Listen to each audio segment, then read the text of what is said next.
Salvadorans living in the U.S. will now be able to remain in the country for another year. The TPS announcement came as part of a larger message from the administration focusing on our border security. One America's Sinclair sat down with former INS officer to discuss the new signed agreement. So the Trump administration recently announced that they would extend work permits for over 200,000 El Salvador citizens that have been in the U.S. You know, this whole thing with TPS, temporary protected status, whatever happened to the T, temporary?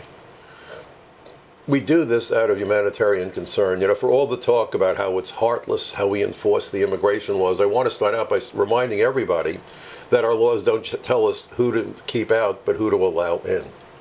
And our policies and laws are the most generous in the world. Yes.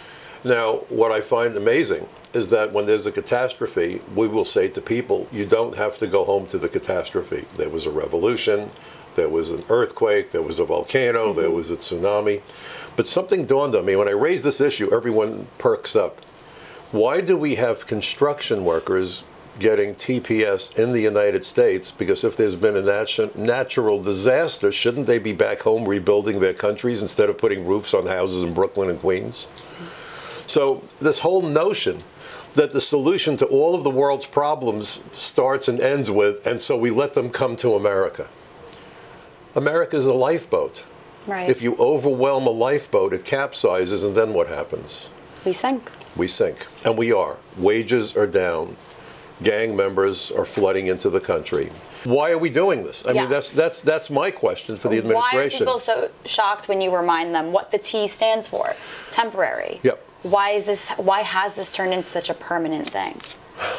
It started with Jimmy Carter, and there's nothing politically correct. And I know that Graham likes to say the doors are locked and the PC police aren't getting in. It's the thought police. This is Orwellian. So these TPS holders, what kind of work are they doing? We mentioned construction workers. They could be doing anything they want, and that puts them into competition with American workers. The Labor Department used to run immigration prior to the Second World War. The whole idea was to never make Americans compete with foreign workers. Number one, protect jobs. This is right after the Depression. President Roosevelt demanded the laws be enforced effectively to save jobs and preserve wage structure. Right.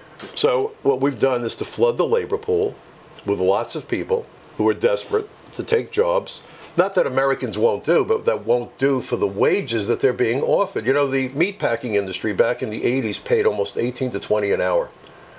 They're paying them 11 an hour now. Why?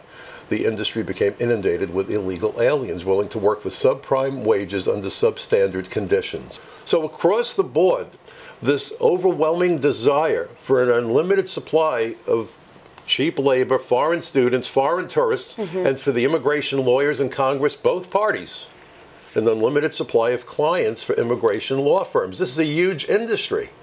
I assure you that's not what the Founding Fathers had in mind when they drew up the Constitution or the Declaration of Independence. They must be pinwheeling in their graves. Want to see more videos like this? Click on the link below and subscribe to One America News on YouTube, and call your cable provider and kindly demand that One America News is added to your lineup. Call and subscribe today.